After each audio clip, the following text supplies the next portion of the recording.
शुरू करते हैं न्यूज पथ पर सफर और सबसे पहले ऐसी तस्वीरें जिनका जिक्र सरे रहा है। ये तस्वीरें सुर्खियों में भी है और सोशल मीडिया पर भी। इनसे आपका बाखबर होना बेहद जरूरी है क्योंकि चौराहे पर इन्हीं की चर्चा है। गृह मंत्री अमित शाह ने गुजरात के बोटाद में हनुमान जी के 54 फीट ऊंचे स्टैचू का अनावरण किया। इस दौरान उन्होंने सारंगपुर मंदिर में हनुमान की पूजा भी की। बताया जा रहा है कि ये मूर्ति पंचधातु से बनी है और इसका वजन 30,000 किलो है। इतना ही नहीं, इस मूर्ति को 7 किलोमीटर दूर से भी देखा जा सकता है।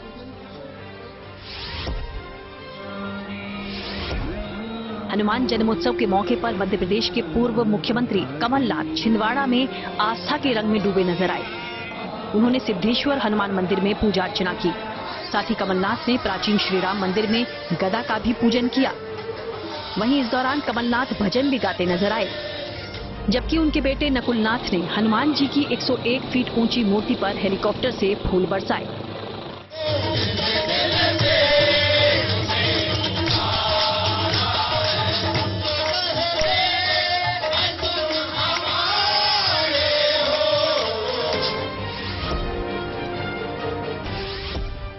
राजस्थान के पाली में एक कलाकार ने हनुमान जी के प्रति अपनी श्रद्धा कुछ अलग तरीके से दिखाई।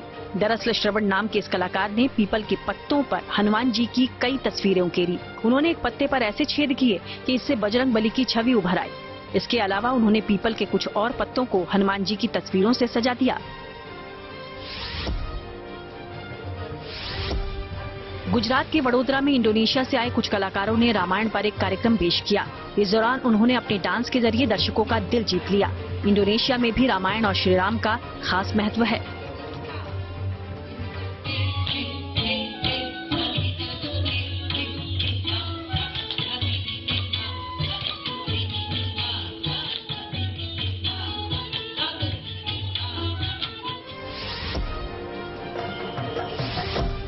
गुजरात के वडोदरा में ही तमिल समुदाय से जुड़े कई लोगों ने एक रंगारंग कार्यक्रम में भाग लिया। दरअसल ये मौका पंगुनी उथिराम पर्व का था।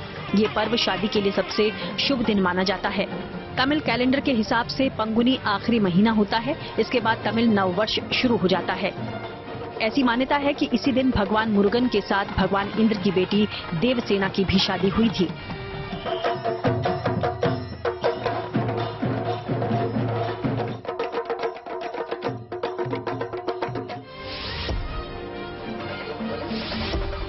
केरल के पालक्काड में एक शादी चर्चा में आ गई। दरअसल मैक्सिको की डेनियला ने कोयम्बटूर के रहने वाले सबूथरी राज के साथ शादी कर ली, यानी देसी दूल्हा और विदेशी दुल्हन। खास बात यह भी रही कि ये शादी तमिल रीति रिवाजों से हुई। इस शादी में शामिल होने के लिए डेनियला के परिवार के लोग भी भारत आए थे। सबूथरी राज साधारण परिवार से ताल्लुक रखते हैं। उनके पिता एक चाय की दुकान चलाते हैं। वहीं से उन्होंने अपने बेटे को पढ़ाया और फिर नौकरी के लिए मैक्सिको भेजा। फिर नौकरी के दौरान राज की मुलाकात डेनियला से हुई और दोनों ने शादी करने का फैसला लिया। अब रुक करते हैं सोशल अड्डा का, जहां आज हनुमान जन्मोत्सव की धूम है। पूरे देश में आज श्रद्धा और भक्ति के साथ हनुमान जन्मोत्सव मनाया जा रहा है। इस मौके पर इस बात की भी चर्चा रही कि इसे हनुमान जयंती कहना सही है या हनुमान जन्मोत्सव। असल में दोनों के बीच एक बारीक सा फर्क है। तो चलिए पहले समझते हैं ये फर्क और फिर जानते हैं लोगों की इस बात पर कितनी है समझ।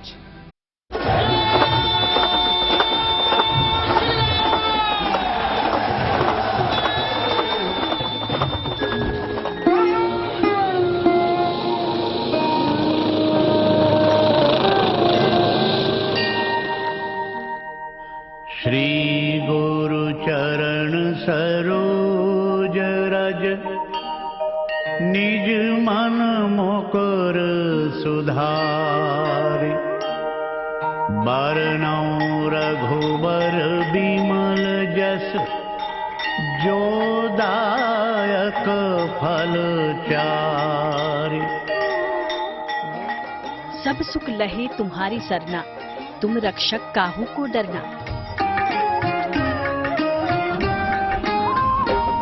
आपन तेज सम्हारो आपे, तीनों लोक हाँकते कापे। पवन तनय संकट हरण। जिनका बल और शौर्य अपने आप में मिसाल है, जो अपने भक्तों के रक्षक हैं।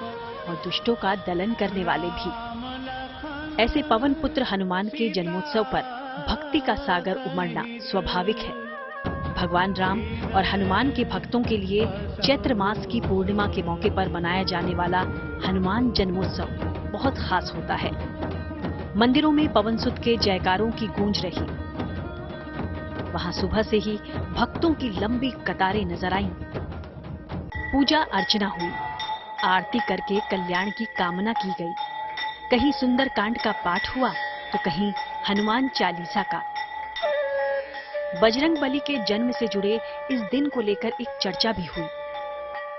सवाल उठा कि आज के दिन को हनुमान जन्मोत्सव कहना उचित है या हनुमान जयंती। जैसा कि कई लोग कहते भी हैं, देखा जाए तो इसमें धार्मिक और व्यवहारिक दोनों पहलू शामिल हैं।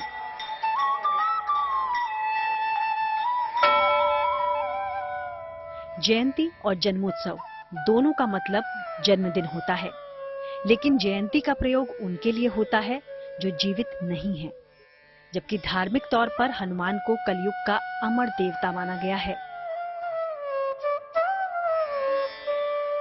इसलिए उनके जन्म के दिन को जयंती नहीं, जन्मोत्सव कहना उचित है। ठीक उसी तरह जैसे भगवान राम या कृष्ण के जन्म दिवस को हम जयंती नहीं बल्कि जन्मोत्सव कहते हैं, क्योंकि वो ईश्वर के अवतार हैं, इसलिए अमर हैं। आपको बता दें कि धार्मिक मान्यता के अनुसार भगवान हनुमान को अमर होने का वरदान मिला हुआ है। भगवान राम से अमर होने का वरदान पाने के बाद हनुमान जी ने गंधमादन पर्वत को निवास स्थान बनाया और कलयुग में धर्म के रक्षक के रूप में वही निवास करते हैं। भगवान शिव के 11वें रुद्रावतार के रूप में महावीर हनुमान को चिरंजीवी यानी अजर अमर माना गया है। इस तरह पवन पुत्र आज भी सशरीर धरती पर मौजूद हैं। मान्यता है कि मारुति नंदन समेत अमरत्व का वरदान 8 और लोगों को मिला है। परशुराम जो विष्णु के अवतार माने जाते हैं, विभीषण जिनको अमरत्व का वरदान भगवान राम ने दिया था, राजा बलि जिन्हें भगवान विष्णु के अवतार वामन ने पाताल लोक का राजा बनाया था। इसी तरह महामृत्युंजय मंत्र के रचयिता ऋषि मार्कंडेय को भी अमर माना जाता है। महर्षि वेदव्यास के अलावा महाभारत की कहानी से जुड़े कृपाचार्य को अजर अमर होने का वरदान मिला, जबकि अश्वत्थामा को अमर होने का श्राप मिला था। यही मान्यता पवन पुत्र को भी लेकर है, जिन्होंने अयोध्या से बैकुंठ जाते हुए भगवान राम से धरती पर ही रखने की इच्छा जताई थी और प्रभु से अमरत्व का वरदान पाया था। Bureau report, good news today.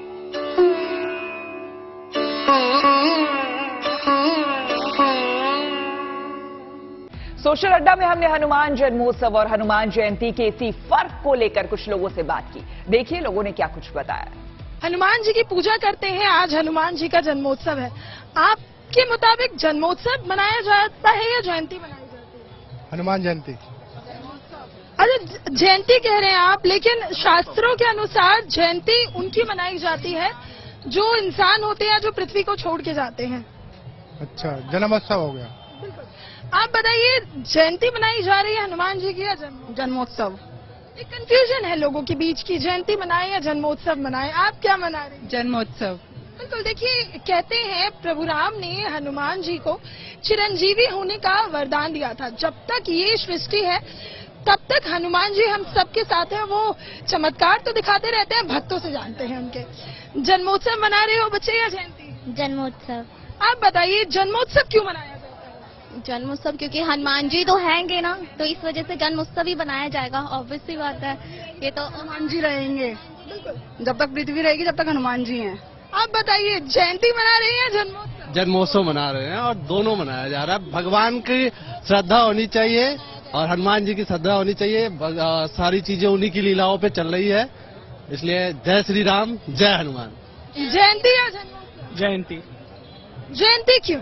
2 बार मनाई जाती है, साल में 2 बार मनाई जाती है।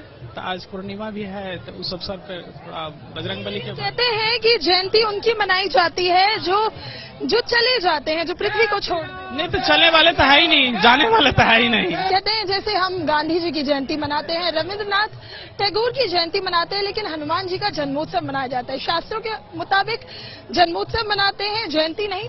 आप बताइए, जयंती है जन्मोत्सव? जन्मोत्सव है मैडम। ये जयंती उन लोगों की मनाई जाती है जो पृथ्वी में नहीं होते हैं, लेकिन श्री हनुमान जी तो जब तक पृथ्वी या संसार है तब तक वो विद्यमान है, इसलिए ये जन्मोत्सव है। ये जयंती है, जन्मोत्सव है। जन्मोत्सव क्यों मनाया जाता है? खुशी के लिए कि आज के दिन जो है शास्त्रों में मान्यता है कि श्री हनुमान जी का आज के दिन जन्मदिन हुआ था, आज वो पैदा हुए थे, इसलिए ये जन्मोत्सव मनाया जाता है।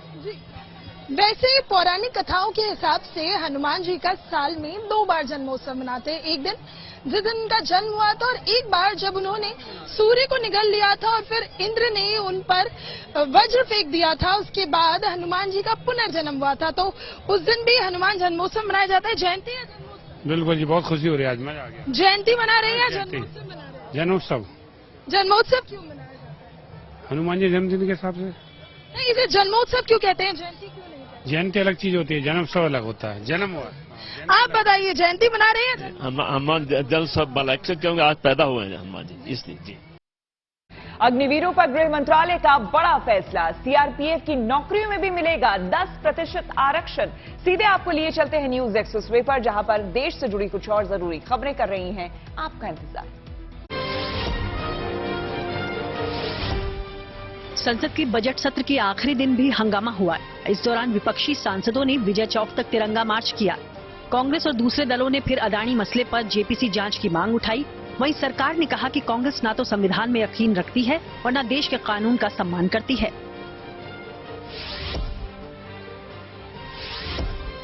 कोरोना संकट को लेकर सरकार एक्शन में आ गई। केंद्रीय स्वास्थ्य मंत्री मनसुख मांडविया ने शुक्रवार को सभी राज्यों के स्वास्थ्य मंत्रियों की बैठक बुलाई। इसमें कोरोना से निपटने के लिए इंतजामों पर चर्चा की जाएगी।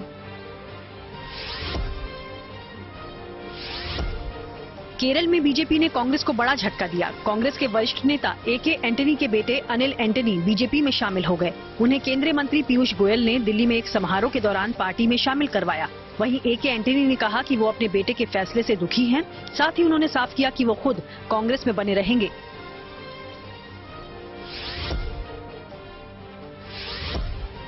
पिछले दिनों पटियाला जेल से रिहा हुए कांग्रेस नेता नवजोत सिंह सिद्धू ने दिल्ली में राहुल गांधी और प्रियंका गांधी से मुलाकात की। इसकी जानकारी खुद सिद्धू ने सोशल मीडिया पर दी। साथ ही उन्होंने विरोधियों पर निशाना साधा और कहा कि न तो वो झुकेंगे और न ही राहुल और प्रियंका।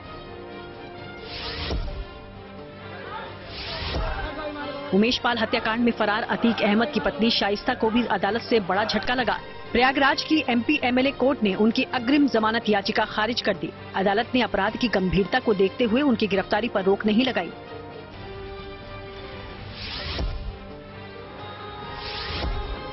असम के बोंगाई गांव में हनुमान जन्मोत्सव के मौके पर एकता की मिसाल देखने को मिली। दरअसल वहां हनुमान जन्मोत्सव पर एक शोभा यात्रा निकली, जिसमें शामिल हुए श्रद्धालुओं को मुस्लिम समुदाय से जुड़े लोग पानी पिलाते नजर आए।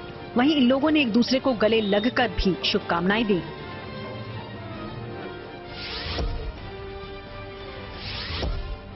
नेपाल जाने वाले भारतीय पर्यटकों और कारोबारियों के लिए अच्छी खबर है। अब वो नेपाल में यूपीआई से भुगतान कर पाएंगे। इस पर दोनों देशों के बीच समझौते की तैयारी हो रही है। चर्चा है कि नेपाल के प्रधानमंत्री पुष्प कमल दहल प्रचंड के भारत दौरे पर ये करार हो सकता है। और खबरों के एक्सप्रेसवे से आगे रुक करते हैं सियासी ढाबे का, जहां आज की सबसे दिलचस्प खबर मौजूद है। आज हनुमान जन्मोत्सव है और संजोग से बीजेपी का स्थापना दिवस भी। पार्टी के 44वें स्थापना दिवस के मौके पर प्रधानमंत्री ने जनता के प्रति भक्ति और सरकार की शक्ति के लिए पवन पुत्र हनुमान को प्रेरणा बताते हुए भ्रष्टाचार के खिलाफ पूरी प्रतिबद्धता से लड़ाई जारी रखने का ऐलान किया।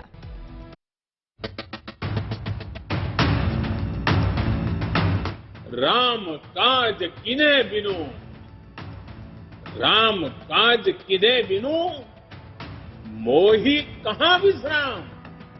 सियासत अगर भक्ति है तो यकीनन उसकी प्रेरणा भी भक्त शिरोमणि हनुमान ही हो सकते हैं। इत्तेफाक की बात है कि 6 अप्रैल को जब आज पूरा देश हनुमान जन्मोत्सव मना रहा था, तभी बीजेपी हनुमान जन्मोत्सव के साथ साथ अपना स्थापना दिवस भी मना रही थी। इस मौके पर पवन पुत्र के ईश्वरीय गुणों की मिसाल देते हुए प्रधानमंत्री ने बीजेपी और अपनी सरकार से उसकी समानता बताई। हनुमान जी के पास असीम शक्ति है, लेकिन इस शक्ति का इस्तेमाल वो तभी कर पाते हैं जब स्वयं पर से उनका संदेश समाप्त होता है। 2014 से पहले भारत की भी तो यही स्थिति थी। आज भारत उस बजरंगबली की तरह से, उस बजरंगबली की महाशक्ति की तरह अपने अंदर सुप्त शक्तियों का आभास कर चुका है। हनुमान जी सब कुछ कर सकते हैं, सबके लिए करते हैं, लेकिन अपने लिए कुछ नहीं करते। इदम रामाय इदम न मम। अगर सरकार का काम लोगों की सेवा करना है तो इस मामले में राम के सेवक हनुमान से बड़ी मिसाल भला क्या होगी। प्रधानमंत्री ने दावा किया कि हर हाल में काम करने और जनता की रक्षा करने का उनकी सरकार का प्रण और उसकी सेवा शक्ति का स्रोत मारुति नंदन ही है। आज की मॉडर्न परिभाषा में जिन बातों को बार बार जिक्र किया जाता है, और वो है कैन डू एटीट्यूड। अगर हनुमान जी का पूरा जीवन देखें, डगर डगर पर पल पल हनुमान जी के भीतर की can do attitude, can do संकल्प शक्ति उनको हर प्रकार की सफलता लाने में बहुत बड़ी भूमिका अदा करती है। जब लक्ष्मण जी पर संकट आया तो हनुमान जी संजीवनी बूटी के लिए पूरा पर्वत ही उठा करके ले आए। भाजपा भी इसी प्रेरणा से परिणाम लाने में, लोगों की समस्याओं का समाधान करने का प्रयास करती रही है, करते रहना है, करते रहेंगे। हालांकि सियासत में सरकार है तो विपक्ष भी है, जो पिछले कई दिनों से सरकार पर हमलावर है। लेकिन सरकार का दावा है कि विरोध भ्रष्टाचार के खिलाफ कार्रवाई करने की वजह से हो रहा है। स्थापना दिवस पर इस मामले में भी प्रधानमंत्री को दुष्ट दलन हनुमान लला की याद आई, यानी साफ कर दिया कि सरकार की सख्ती जारी रहेगी। जब हनुमान जी को राक्षसों का सामना करना पड़ा तो वो उतने ही कठोर भी हो गए थे। इसी तरह जब भ्रष्टाचार की बात आती है, परिवारवाद की बात आती है, कानून व्यवस्था की बात आती है, तो भाजपा उतनी ही संकल्पबद्ध हो जाती है मां भारती को इन बुराइयों से मुक्ति दिलाने के लिए। कठोर होना पड़े तो कठोर भी हो। बजरंगबली में भक्ति और शक्ति का अद्भुत समन्वय है। इसी सूत्र को साधते हुए प्रधानमंत्री ने जहां एक और सरकार की नीतियों, योजनाओं और फैसलों का जिक्र किया, वहीं जनता के प्रति अपनी प्रतिबद्धता दोहराई। Bureau report, good news today. News पथ पर आगे है धन बाजार, जहां शेयर बाजार से लेकर कारोबार तक की सभी अहम खबरें और उसका सीधा रिश्ता आपकी आमदनी और आपकी जेब से होता है। तो तेज रफ्तार खबरों के बीच ये जरूरी खबरें छूट न जाए, इसलिए सीधे आपको लिए चलते हैं धन बाजार। गुरुवार को शेयर बाजार में तेजी देखी गई। सेंसेक्स 144 अंक उछलकर 59,832 के स्तर पर बंद हुआ। वहीं निफ्टी में भी 42 अंक की बढ़ोतरी दर्ज की गई, जिसके बाद ये 17,599 के स्तर पर बंद हुआ। आरबीआई ने गुरुवार को रेपो रेट में इजाफा न करने का फैसला लिया, यानी ब्याज दर 6.5% ही बनी रहेगी। इससे पहले आरबीआई ने रेपो रेट में लगातार 6 बार इजाफा किया था। इस फैसले से अब उम्मीद है कि कर्ज महंगा नहीं होगा। आरबीआई गवर्नर शक्तिकांत दास ने पहले से मंजूर यानी pre sanction credit lines loan को यूपीआई से देने की बात कही। यानी अगर आपके अकाउंट में पैसा नहीं है और आपको भुगतान करना है तो आप यूपीआई लोन लेकर भुगतान कर सकते हैं और बाद में आपके अकाउंट से ये पैसा काट लिया जाएगा। जिंदगी का सफर सुहाना हो, इसके लिए सावधान रहना जरूरी है। रोजमर्रा के आपाधापी में कुछ देर बैठकर सोचना समझना भी जरूरी है कि आपके आसपास क्या हो रहा है और जो कुछ हो रहा है उससे हमारी जिंदगी, हमारा परिवार कैसे प्रभावित हो सकता है। इसलिए हॉर्न बजाकर बाखबर करने वाली खबर जरूरी होती है। और आज की ये खबर कोरोना से जुड़ी हुई है, जिसकी रफ्तार अचानक बहुत तेज हो गई है। अप्रैल के सिर्फ 5 दिनों में आंकड़ा 20,000 के पार जा चुका है। दावा किया जा रहा है कि मई में रोजाना 20,000 नए केस आ सकते हैं।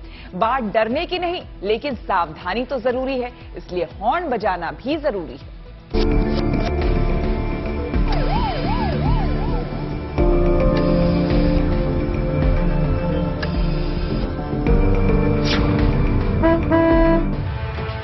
अब अप्रैल के महीने में कोरोना का जिक्र भले ही डराता ना हो, लेकिन ये बात याद रखने की है कि कोरोना हर वक्त हमारे साथ मौजूद है।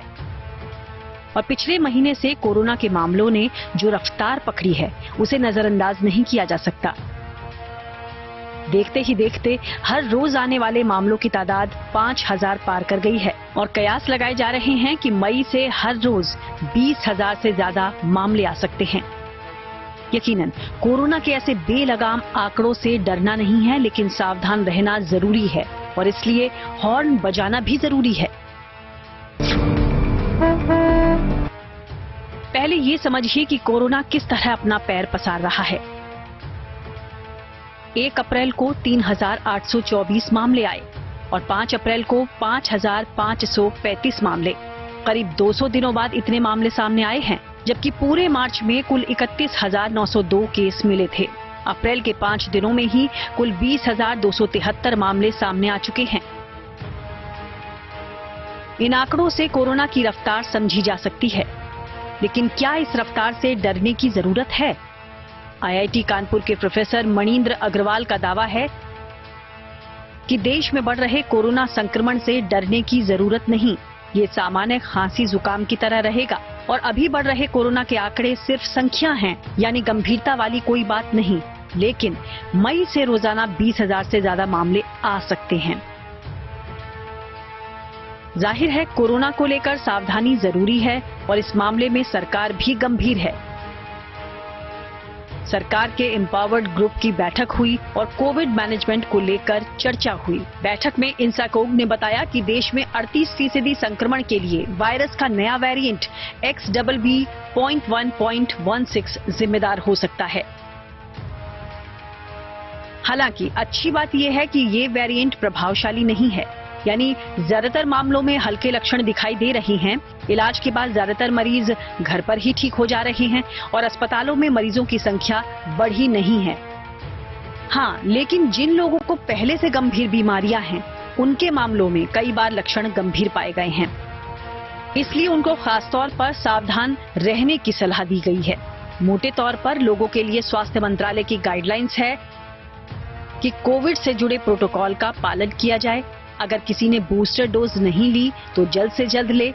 सांस लेने में तकलीफ, तेज बुखार या 5 दिन से ज्यादा खांसी होने पर डॉक्टर से जरूर मिलें। एंटीबायोटिक्स का तब तक इस्तेमाल ना करें जब तक बैक्टीरियल इन्फेक्शन का संदेह ना हो।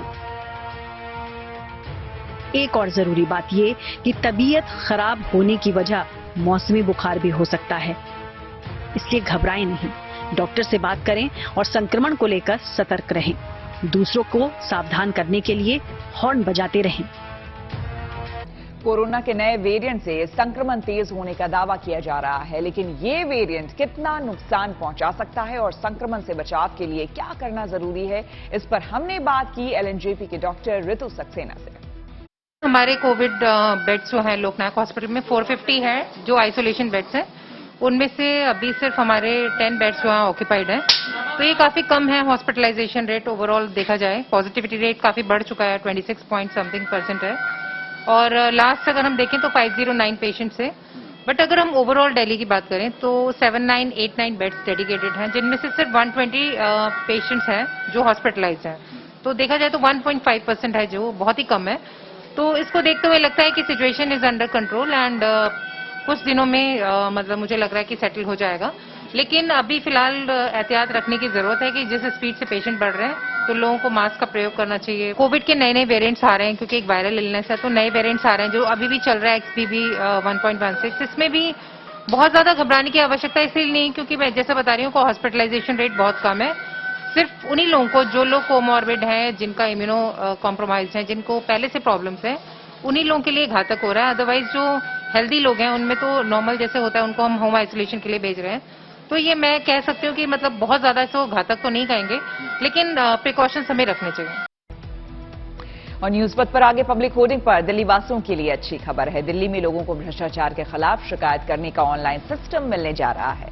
दिल्ली में देश का पहला online complaint information management system बनने जा रहा है। इस सिस्टम के जरिए दिल्ली के लोग ऑनलाइन जाकर भ्रष्टाचार के खिलाफ शिकायत दर्ज करवा सकेंगे।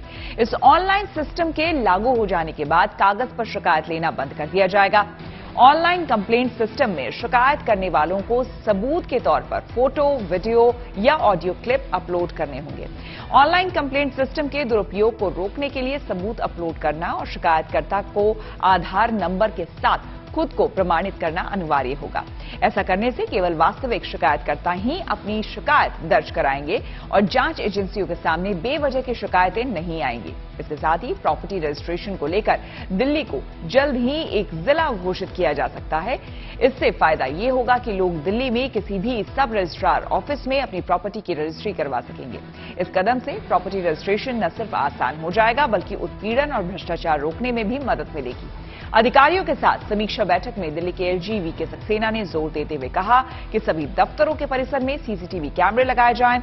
इसके अलावा राजस्व विभाग जल्द ही जमीन प्लॉट के लिए एनओसी ऑनलाइन जारी करना शुरू कर देगा, जिसमें दफ्तर जाकर किसी से मिलने की जरूरत नहीं पड़ेगी। मीटिंग में एलजी ने अधिकारियों को यह भी निर्देश दिया कि व्यापार और कर विभाग में जांच को पूरी तरह से पेपरलेस बनाया जाए और सभी तरह के स्टाइपेंड, पेंशन, स्कॉलरशिप का भुगतान केवल डीबीटी यानी कि डायरेक्ट बेनिफिट ट्रांसफर मोड से किया जाए। व्हाट्सएप में आएंगे नए फीचर। टेक्नोलॉजी से जुड़ी ऐसी ही हर एक जरूरी खबर को जानने समझने के लिए आपको लिए चलते हैं डिजिटल गली।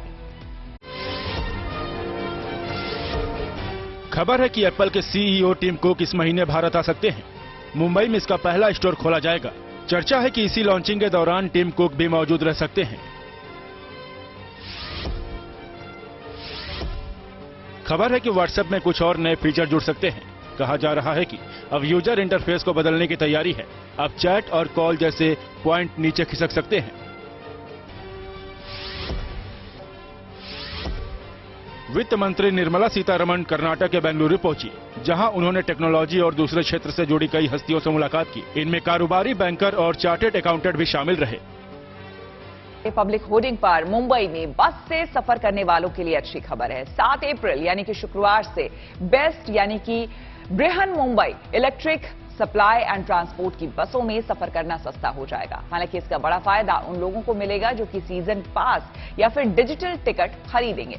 आपको बता दें कि बेस्ट की बसों में कम किराए में सफर करने के लिए डिजिटल सीजन पास डाउनलोड करना होगा या फिर चलो ऐप और चलो कार्ड के जरिए कम कीमत पर डिजिटल टिकट खरीदनी होगी।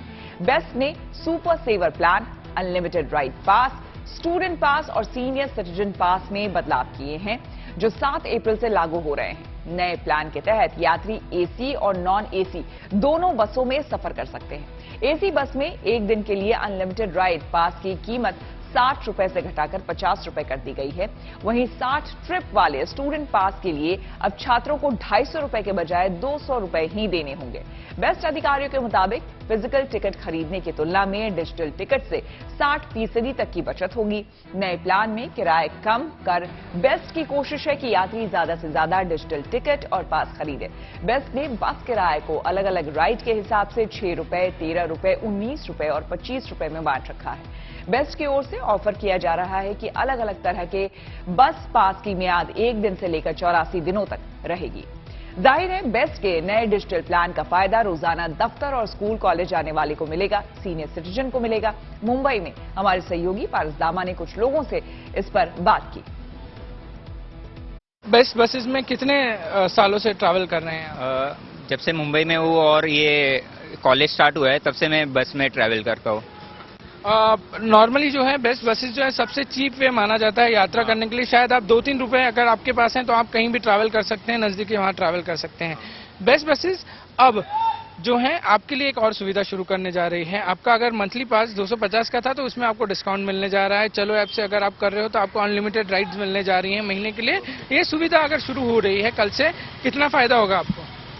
ये तो अच्छा अपॉर्चुनिटी है, जो डेली ट्रैवलिंग करते हैं उन लोग के लिए ये बेस्ट है कि चीप प्राइस में हो रहा है ट्रैवलिंग और एक्सपेंसेस कम लग रहे हैं। तो अक्सर हम देखते हैं कि स्कूल कॉलेज जो गोइंग लड़के होते हैं उनको कंसेशन मिलता है, बच्चे होते हैं उनको पासेस में जो है थोड़ा सा कंसेशन दिया जाता है। मगर अब जो बेस्ट जिस तरीके की सुविधा ला रही है, हमने देखा कि बसेस जो है वो बढ़ रही हैं, यात्रा करने का समय भी जो है वो घटा है।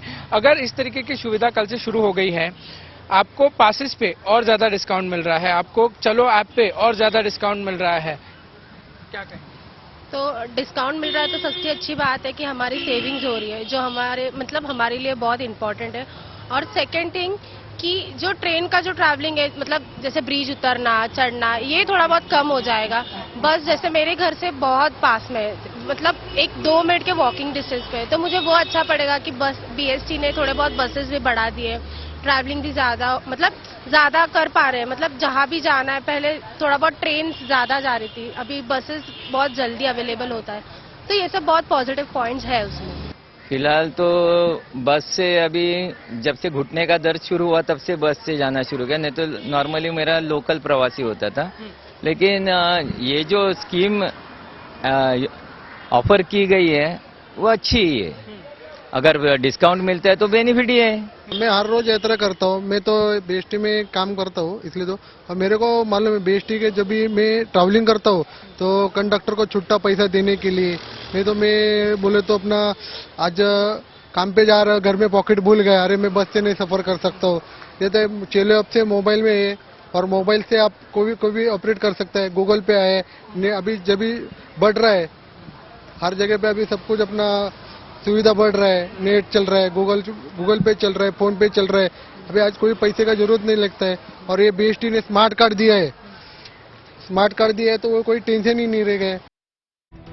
चलिए अब रुक करते हैं प्रगति मार्ग का, जहां ऐसी खबरें हैं जो कि देश की तरक्की, प्रगति और लोगों की काबिलियत दिखाती है। राजस्थान में धौलपुर जिले के रहने वाले अजय गर्ग अपने अनोखे संग्रह से देश दुनिया में बड़ी पहचान बना चुके हैं। अजय के पास महात्मा गांधी से जुड़े डाक टिकटों का दुर्लभ कलेक्शन है। यही नहीं, अलग अलग देशों की मुद्राएं और सिक्के जुटाने के शौकीन अजय ने कई रिकॉर्ड अपने नाम कर लिए हैं। देखिए।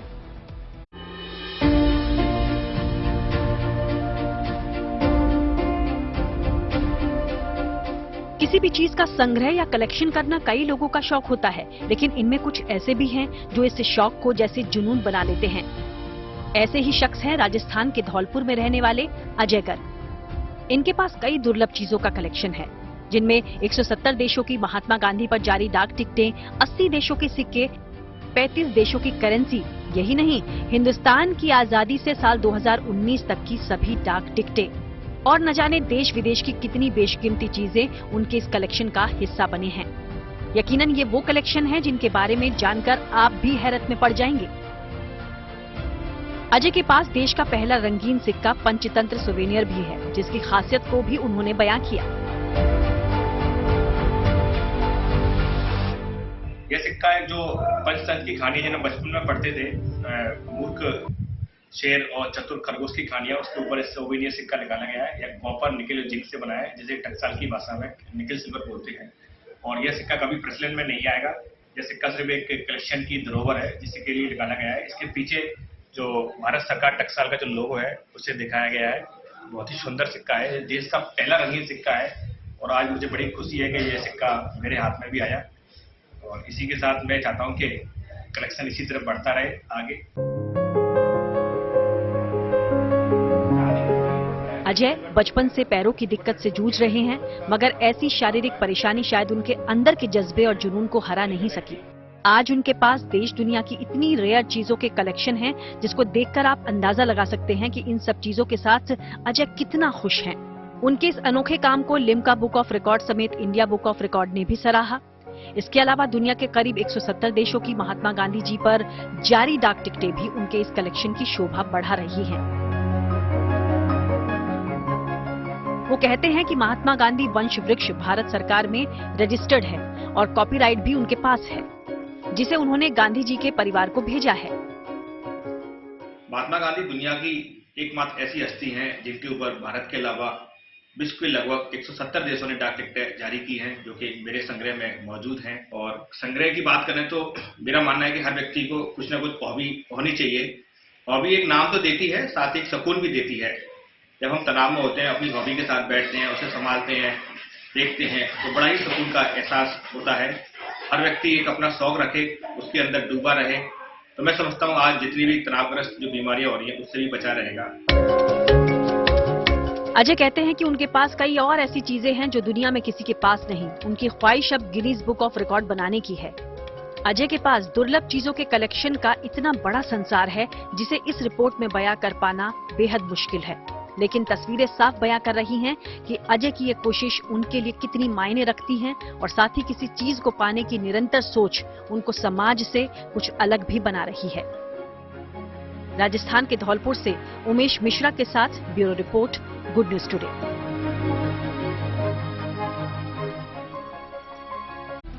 पाकिस्तान के पंजाब प्रांत में 14 मई को होने वाले चुनाव पर सस्पेंस है। संसद ने अदालत के आदेश के खिलाफ पारित किया है प्रस्ताव। सीधे आपको लिए चलते हैं न्यूज एक्सप्रेसवे पर, जहां पर विदेश से जुड़ी कुछ ऐसी खबरें कर रही हैं आपका इंतजार।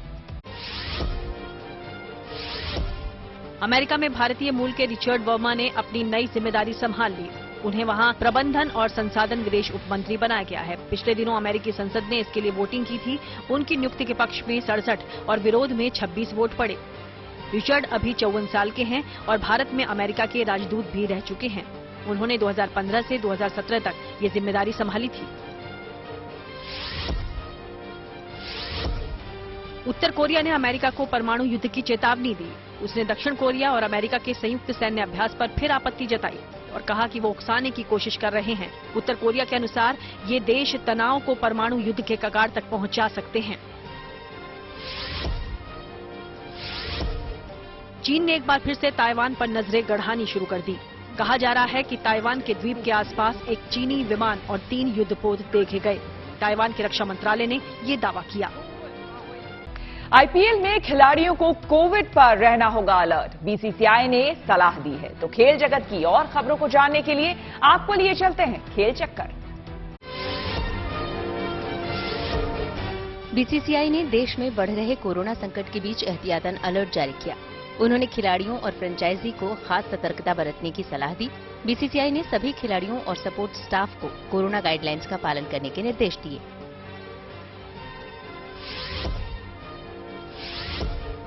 बैडमिंटन खिलाड़ी प्रियांशु राजावत ने ऑरलियंस मास्टर्स टूर्नामेंट में बड़ा उलटफेर किया और क्वार्टर फाइनल में जगह बना ली। उन्होंने मुकाबले में जापान के 12वीं रैंकिंग के खिलाड़ी केंटा निशिमोटा को 21-8 और 21-16 से शिकस्त दी।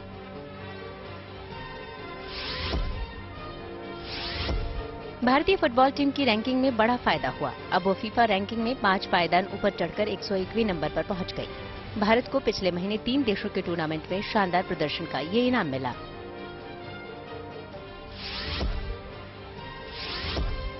न्यूजीलैंड को वर्ल्ड कप में बड़ा झटका लग सकता है। दरअसल आईपीएल में घायल हुए केन विलियमसन को अपने घुटने का ऑपरेशन करवाना होगा। ऐसे में उनके इस बड़े टूर्नामेंट में खेलने पर सस्पेंस बन गया। हाल ही में इंडियन प्रीमियर लीग में गुजरात टाइटंस की तरफ से खेलते हुए विलियमसन घायल हो गए थे। इसके बाद उन्होंने न्यूजीलैंड लौटकर अपने घुटने की जांच करवाई, जिसमें फ्रैक्चर की बात सामने आई।